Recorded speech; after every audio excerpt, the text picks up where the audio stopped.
Well, if you love pranks, if you love Leon Schuster, I've got him on the phone. Hello, Leon. Hoe gaan dit daar? No, it's going very well.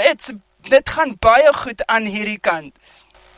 Mooi, I'm glad to hear that. Thank you for involving me in this discussion. Yes, thank you for your time, Leon. We are talking about your definitely your new movie called Frank and Fearless.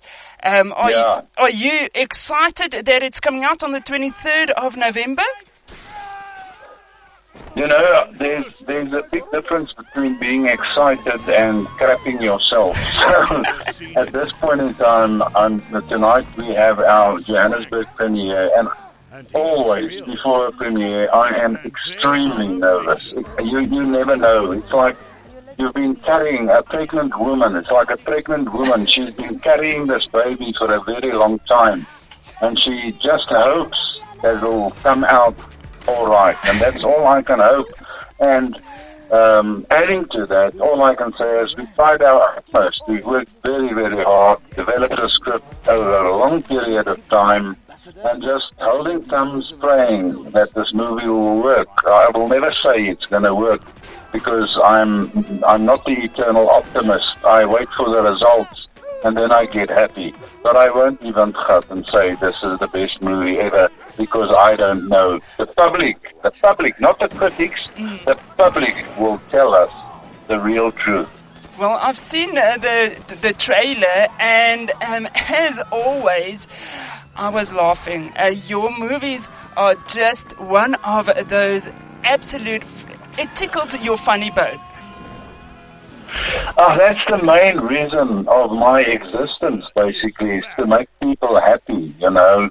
Laughter is a unifying factor. It unifies people, and thank goodness I've got a broad demographic audience, whites, blacks, coloreds, Indians, yellow, pink, red, all over the show. So hopefully they'll enjoy this one. It's a very cute story with very, very wonderful characters, both four-legged and human.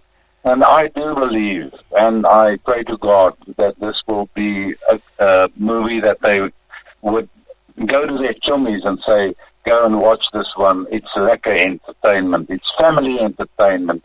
It's for the kids. It's for the grown-ups. And if it works, well, then we will pat ourselves on the shoulder. If it doesn't, well, then we'll just say we tried our best. If you tried your best, you can't do any more than that. That's exactly, but I'm positive that the public will love this. You've done absolutely fantastic. There's these scripts that you come up with, Leon. How on earth are you doing that? Always have a humorous thing to say whenever there's a situation. How do you do that? You know, this topic is relevant, and usually I choose relevant topics. Poaching of the rhino horn is a bad, nasty, vile thing. To kill those animals, sometimes they're still alive when their horns are being cut. I saw those visuals motivating me to make this movie, and I said, listen, there's a big issue with rhino horn poaching in South Africa, so why don't we tackle this subject and try and make a comedy out of it, which was extremely difficult. How do you marry the poaching of rhinos with comedy? Our investors were very wary. They said, Leon, you can't do this. But like I always do, I believe in what I think. And, well, I just cross my fingers that my thought pattern has been right in this one, you know. I know that you went to Disney as well with this, and they declined it. Yeah, they said, you know, we had a synopsis before we had a script. And a synopsis is very different from a script. A synopsis is a two-pager where you basically tell them this is what the story is about. And they just said, Leon, thank you, but no thank you. This is too controversial. This issue is too controversial. We cannot see how you can marry a delicate and very, very sensitive issue like rhino poaching and bring comedy into it. So they said, no thanks. But we got the investors finally, and thanks to them, we could make this movie that was the heart's desire of myself and my co-writer and director, Gray Hofmeyer. So ons het vastgebyt en ons het aan onsself geglo. Dit is maar al. I think that is one of the most important parts when you are doing these big projects, is just to keep on keeping on. And if everything looks very dark, you just move forward. And finally, you will definitely see the light at the end of that tunnel. You know, if we can just create awareness through this movie. This movie wasn't done just as a kind of camera movie where I get claps around all over the show. This movie was designed first and foremost to make people aware of this horrible, terrible poaching of the rhinos. We wanted to get that message through with our characters, with our animals. Very, very hard to do that. I promise you, I've never worked so hard in my life. And I'm 67 years old now, so, you know, die ou man word nou oud, maar sy kop is nog reg. Ek hoop so. Solank jou kop reg is, then everything is good, because, you know what, at the end, you've entertained us for centuries already. I mean, I was a little girl, and we laughed and laughed with your humor. And at that point in the 80s, it was controversial. You had quite few clubs. And one of the questions that I was always intrigued by was, how many clubs did Leon Schuster had over this period that he was busy in the entertainment business? You know, I think I've had more clubs than Kali Koetse, Gary Coetzee, Mike Tyson had combined in all of their boxing bouts. I've been flipped around the show. I've had AK-47s pointing at me. I've injured my knees. I've injured my back. I've injured my neck. And it's all for the sake of entertainment. I will go to great, great lengths to try and make people happy. Pierre du Plessis had a saying where he said, after a premiere of one of my movies, he said, Leon, you know what? Hearing the laughter of a demographic audience, all races, hearing them laugh together is a unifying factor. And for me, that laughter is like an angel weaving in my ear. And as long as that angel weaves in the ear of my audience, I will keep on doing this until the day that I lay my head down. Leon, I have to say then, thank you for all the clubs that you endured for our sake. Yeah, this movie is not really about gag after gag like in my candidate. This is a story. It's a relevant, very relevant issue. It's engrossing. There's a lot of heart. And that's what we were after. We wanted heart. And the guy that brings heart out of this movie is my co-actor and fantastic star, whom I believe can go to Hollywood one day, Themba Ntuli, who played Fearless. He was the one that mocked the audience for sympathy, for love, for just believing in the cause that we are trying to convey to our audiences. So, yeah, as I say, the proof of the pudding lies in the eating. You know, you've got to wait for the audience, let them see the movie. If they talk about it to their friends, we've succeeded. If they say no, it's not good, then we haven't. But you've got to have faith in yourself, and you've got to believe that this will work, and that's what we're trying to achieve. I see on the poster here the entire team, the character Dog. We've got the Rhino and you, and the entire spectrum, Dolph, which is Kenneth and Nkosi. How was it that you came with this cast of people? You know, I've worked with Kenneth before. And what is very good when you write a script is when in the writing you already envisage which characters, which people, which actors you're going to use. And there was 2 actors that had no doubt in my mind. That was Kevin, who plays the baddie. Kevin Nkosi is a fantastic actor. And little Themba Ntuli, who is a phenomenal little actor, who is just lovable and endearing. So, yeah, you know, we got a very good cast here. We got a dog. I don't think the South African cinema has ever seen a dog on the big screen as clever as the one that we've got in this movie. I think the little Rhino is gonna steal hearts, and it's gonna take the audience to a place where they've never been before, and telling them about the suffering of a little rhino baby whose mother has been slaughtered by poachers. And that was the main thing in this movie. We wanted to give this message and tell the audience, let's stand together, let's unify behind this awkward thing, this nasty thing called rhino poaching. It is quite a story, Leon, because the special effects that went into Rainy as well, it's remarkable, it's phenomenal, and it's definitely going to steal the hearts of the public as well. I don't know, is it a she or a he? The Rhino? It's better to have a she than a he, because a she always gets more empathy and sympathy than a he.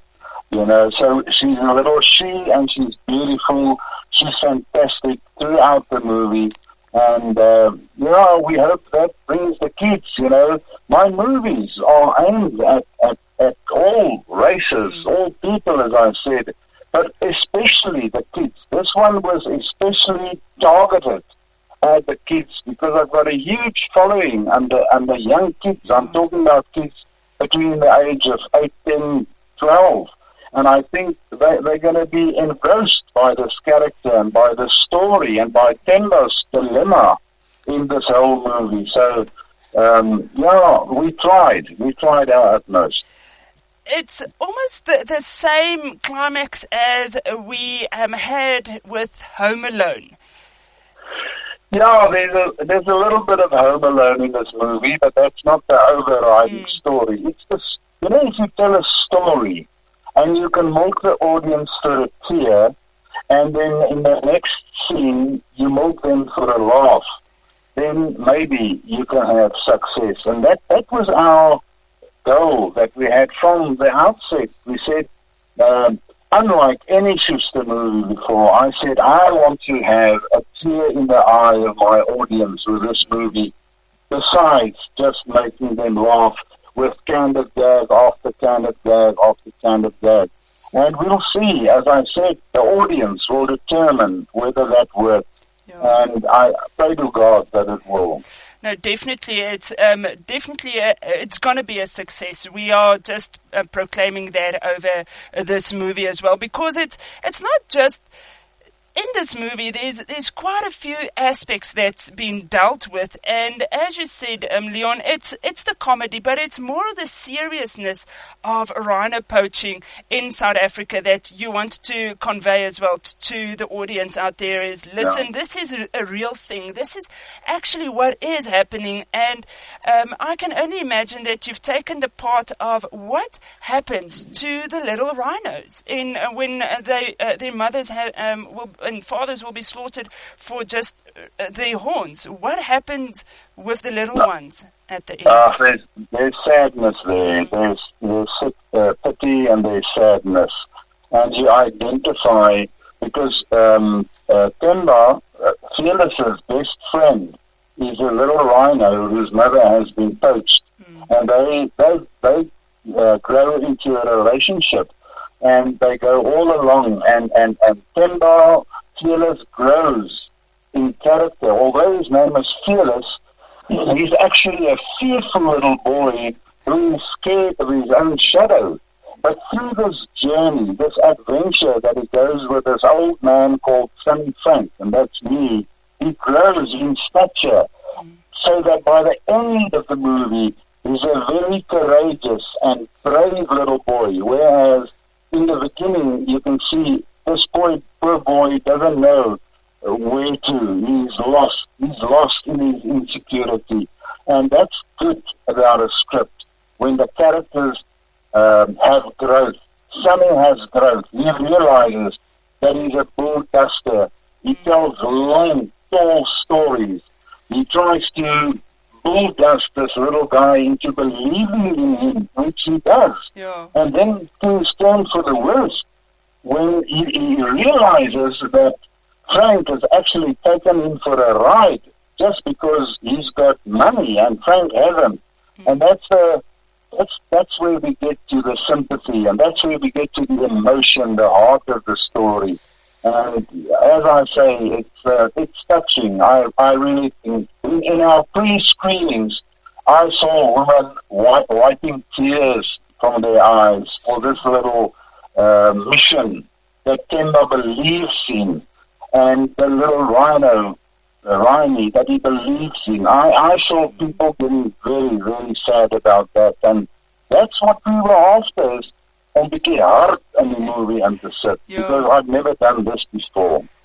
But you know what? It reminds me, and I'm going to share it with you as well on air. It's that for me, the character Fearless has got a prophetic meaning to it, because in the beginning, like you said, he was very fearful, and at the end, all of you became heroes to the rhinos as well. And that in itself, their name Fearless, from the beginning it wasn't the case, but at the end, a name is very important, and therefore in that he becomes fearless as well. Yeah, that was the most difficult part of the story, was getting the characters to grow, to become better people. They, as I say, he's very insecure in the beginning. Sonny is an absolute liar, and he learns a lesson via Fearless. He learns a lesson about life via this little boy, and that makes him become a better person. And most of the characters, even our dog, and I think it's the cleverest dog, as I said, that has ever been on the cinema in South Africa, they all have growth of character, and to achieve that is very, very difficult. I think we went through 13 drafts before we got to the final one. And now we just got to stick to our gut and believe that this is what will make our audience happy. Put a smile on their face when they walk out of that cinema and say, I had a very, very enjoyable time. That's what it's all about, is to make people feel better about themselves. In this dear mekaar country, full of controversial stuff, full of bad stuff happening in the politics, corruption, and politicians that are corrupt, to give the people a story of this nature at this point in time might just help many people to think twice and say, listen, we also got to grow as people and step away from the bad things in life and become the human beings that God wants us to become. Yeah, I definitely believe that there's a Christian undertone to Frank and Fearless as well. Absolutely, yeah. He's a very, very great believer, little Fearless. And he doesn't make a move without asking God to be with him. And as a person, it's exactly the same. He's a great Christian, and he knows the Bible from the beginning to end. And that's what really, really impressed me, is that how this little guy knows the Word of God. That really impressed me, and that is why he comes over as this loving and endearing kid, because he's got the the belief in his God, and that was just fantastic for me to experience throughout this whole long ritual. I believe it took you about 3 years to do this, Frank and Fearless, and it's quite a hard time as well to have the final movie coming out on the 23rd, and the 23rd premiere of November, yeah. And the premiere is tonight. Yeah, that's why. And while you're talking to me here, I'm basically a nervous wreck, as I always am before the premieres of my movies. I've never gone into a movie self-confident, being arrogant and saying, man, this is going to be a hit and this is going to grab the people. I've never gone into that. I just say, listen, there's the premiere tonight. We can't do anything to it now. It's been done. So let's just hope that the people grab onto this, that it really touches their hearts, and also that they have a good laugh. That's very important. And I'm not the hero in this story. Fearless is the hero. He's the one that drives the story forward with his absolute passion for rhinos. And as I said, if there's a message in here that could help awareness against this terrible thing, then we've succeeded. If that is the only thing that we succeeded in achieving, I will be extremely, extremely glad and positive about. Yeah, that's. Let's see what the public says on the 23rd of November. Yeah, it's not. I always say it's not the critics. The critics can say whatever they want. People don't listen to that. Yeah. People have to talk to their friends about the movie. They have to say, you have to go and see this because it really touches you. There's good laughs. There's wonderful characters. Working with these animals was an extremely, extremely difficult challenge. You will know that in movies, to work with kids and animals is one of the most difficult things to achieve. So I just hope that we have achieved in doing that. Absolutely. Leon, our time is running out here. I've got so many questions still. There's a listener that asked a few questions. And in a brief moment, I'm going to just ask you the last question. How does how do you think we can build that brotherly love amongst each other? And then I have to say my goodbyes, unfortunately. But answer that question for us, Leon. Yeah, I think it does. It brings black and white together, Kenneth and Kosi is a black man. Kani Mbao plays this short-sighted clown, if I can put it that way. Little Fearless, myself. I'm trying to bring people together, unlike what Zuma did. He divided people. Donald Trump is dividing people. They're not bringing people together, They go for certain stereotypes instead of saying, let's just put them all under the same angle and try and make the world a better place for all races on an equal basis. So, there's brotherly love here. There's love between white and black, and I hope that will work. I'm positive about this, Leon. I'm going to speak life into this movie because why not? If you can unite the nation, and you've done that in 1995 as well. You've united the nation with an absolute fantastic song as well, Hier Kom die Bokke. Yeah, I've been through the mill. I've been through everything that you can imagine. I've been criticized that I'm racist because I did blackface in some of my movies, Mama Jack. I would love to do another Mama Jack, but it seems to me that playing in a blackface in the current political sphere is not a good thing. Maybe in America, it came from America and it blew over to South Africa. Yeah. Don't be a white man pretending to be black. So that's where it changed a little bit. When I did Mama Jack, there was no issue about that. No issue at all.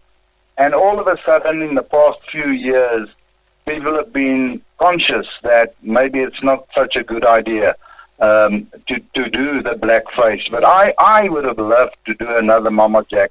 You know, I was with Zuma at a braai one evening where there were few political analysts, including Steve Hoffmeyer, and he invited me to this braai.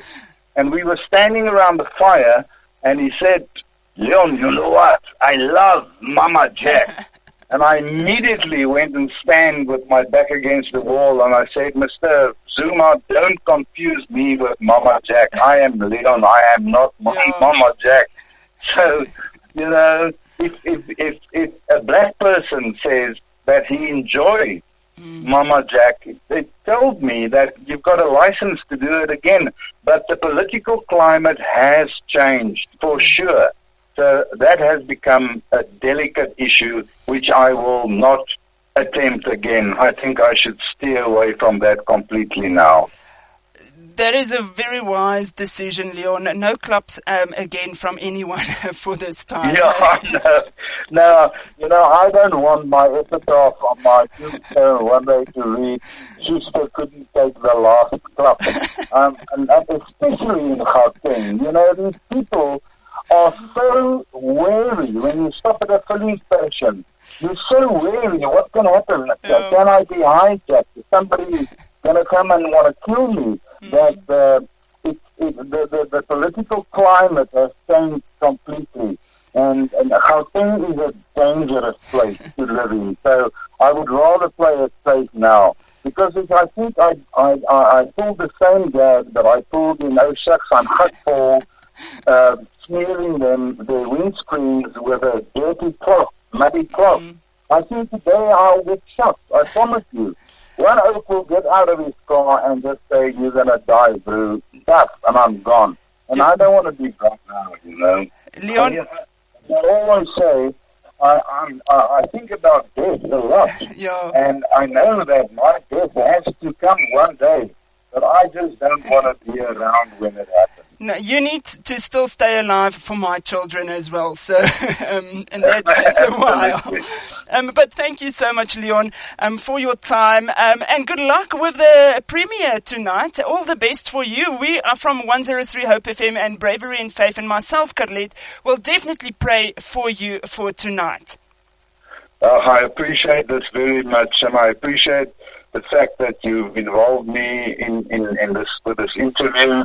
And for the publicity that you've given me, believe me, I really, I truthfully appreciate that. And I thank you from the bottom of my heart, okay? It's only a pleasure, Leon. Thank you so much. Thank you to you, and God bless. Okay. Blessings. Bye-bye, Leon. Let me be satisfied with favor and filled with your blessing. Lord, command your blessing upon my life. Give me revelation and let me be blessed.